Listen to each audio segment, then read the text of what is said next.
Hello everyone, নতুন আরেকটি রেসিপিতে সবাইকে ওয়েলকাম জানাচ্ছি। আজকে আমি আপনাদের জন্য নিয়ে এসেছি চাল কুমড়া বটি বা চাল কুমড়া ভাজি। এটা কিন্তু গরম ভাতের সাথে খেতে খুবই ভালো লাগে আর করাটাও খুবই সহজ। এখানে চাল কুমড়া বটি করার জন্য প্রথমে আমি দুটা চাল কুমড়া খুব ভালো করে ঝুরি করে কেটে ধুয়ে একটু ঝরা দিয়ে নিয়েছি।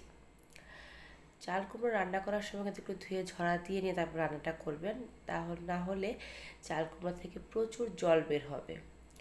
এখন কড়াইতে আমি দিয়ে দিলাম সাদা তেল।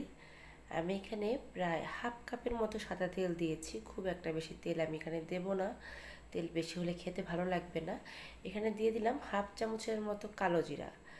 কালো জিরাটা আমি ফোড়ন দিয়েছি, আর 8-10টার মতো রসুন আমি এভাবে একটু ছেঁচে নিয়েছি, সেই রসুন ছেঁচাটা আমি দিয়ে দিলাম। আপনারা চাইলে রসুন কুচিও দিতে পারেন। এখন এই রসুনটাকে আমি তেলের সাথে খুব ভালো করে একটু ভেজে নেব। এই রসুনটাকে কিন্তু একটু ব্রাউন করে ভেজে নিতে হবে, তাতে করে কিন্তু রসুনের খুব সুন্দর একটা স্মেল বের হবে, যেটা এই জালি কুমড়া বটিটা রান্না করলে পরে খেতে ভালো লাগবে। আমি রসুনটাকে খুব ভালো করে একটু ভেজে নিচ্ছি।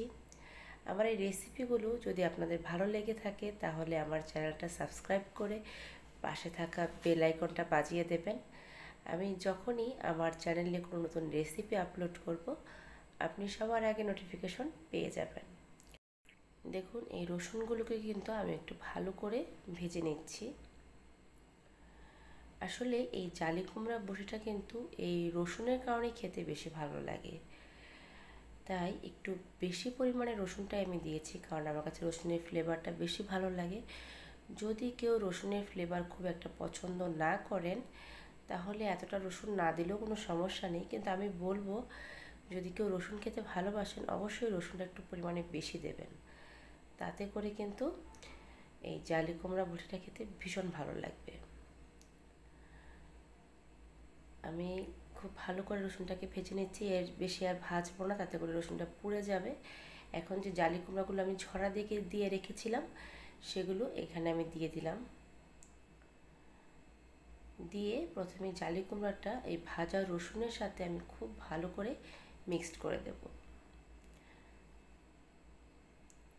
আপনারা চাইলে কিন্তু এই জালি কুমড়া বটিটা মাছ দিয়েও খেতে পারেন বা মাছ দিয়েও করতে পারেন, সেটা হচ্ছে চিংড়ি মাছ দিয়ে এটা খেতে খুব বেশি ভালো লাগে। তাছাড়াও বড় যে কোনো মাছ, রুই মাছ বা কাতল মাছের মাথা হালকা লবণ হলুদ দিয়ে ভেজে এভাবে রান্না করতে পারেন, সেটাও ভালো লাগে।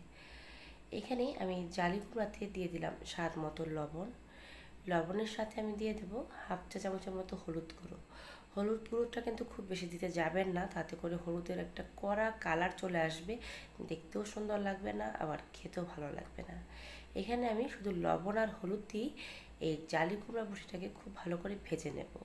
আমি কিন্তু এখানে কোনো প্রকারের শুকনো মরিচের গুঁড়া বা ধনে বা জিরে গুঁড়ো কিছুই অ্যাড করিনি। এই শুধু লবণ আর হলুদ দিয়ে আর রসুন সম্বার দিয়ে আমি এই জালি কুমড়াটাকে খুব ভালো করে ভেজে নিচ্ছি।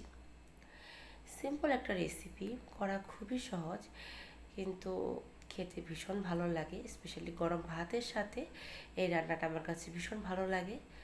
আপনারা যারা ট্রাই করেছেন অলরেডি তারা তো জানেনই, আর যারা এখনও ট্রাই করেননি একবার হলেও আমার এই রেসিপিটা ফলো করে বাসায় ট্রাই করবেন, আশা করি আপনাদের ভালো লাগবে।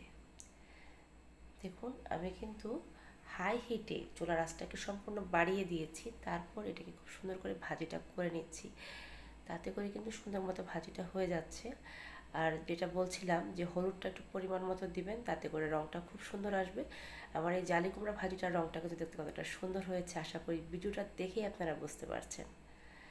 আমার এই ভাজিটা কিন্তু অনেকাংশেই হয়ে আসছে। এখন আমি চুলার আঁচটাকে একটু কমিয়ে দেব, আর একটু খেয়াল রাখবেন নিচে যেন পুড়ে না যায়, তাই চামচ দিয়ে একটু বারবার করে এভাবে করে একটু উলটপালট করে দেবেন, তাতে করে কিন্তু ভাজিটা নিচে পুড়ে যাবে না। যেহেতু ঝালের জন্য আমি শুকনো মরিচের গুঁড়ো অ্যাড করিনি, এখানে আমি দিয়ে দেবো কাঁচামরিচ। আমি 3-4টার মতো কাঁচামরিচ আর পাকা মরিচ আমি এখানে দিয়ে দিলাম, দেখতে একটু রঙটা সুন্দর লাগবে, যেন লাল মরিচ আমি ব্যবহার করেছি। আপনারা চাইলে শুধু কাঁচামরিচ যেটা আছে সেটাও দিতে পারেন। এখন এই মরিচটা দিয়ে আমি জালি কুমড়াটাকে আরেকটু ভাজি করে নেব। এটা কিন্তু অনেকক্ষণ ধরে আপনারা রান্নাটা করতে যাবেন না, খুব বেশিক্ষণ এটাকে ভাজতে হয় না। এই কালারটা কিন্তু একটু সাদা সাদাই থাকবে। যদি একদম ব্রাউন কালার হয়ে যায় বা একদম নরম হয়ে যায় তাহলে কিন্তু এই ভাজিটা খেতে ভালো লাগবে না। আমি একটু ক্লোজ করে আপনাদের দেখাচ্ছি, দেখুন ভাজিটার কালারটা দেখতে কতটা সুন্দর হয়েছে। ঠিক এরকম কালার রেখে আপনারা নামিয়ে নেবেন, এর চেয়ে বেশি আর ভাজিটা করবেন না। হয়ে গেল আমার সিম্পল জালি কুমড়া ভাজি। আমি একটা প্লেটে এটাকে খুব সুন্দর করে সার্ভ করে নিয়েছি। আশা করি কালারটা দেখে বুঝতে পারছেন দেখতে কতটা সুন্দর হয়েছে, খেতেও ভালো হয়েছে। আপনারা অবশ্যই ট্রাই করবেন বাসায় একদিন, আশা করি আপনাদের ভালো লাগবে। সবাই ভালো থাকবেন।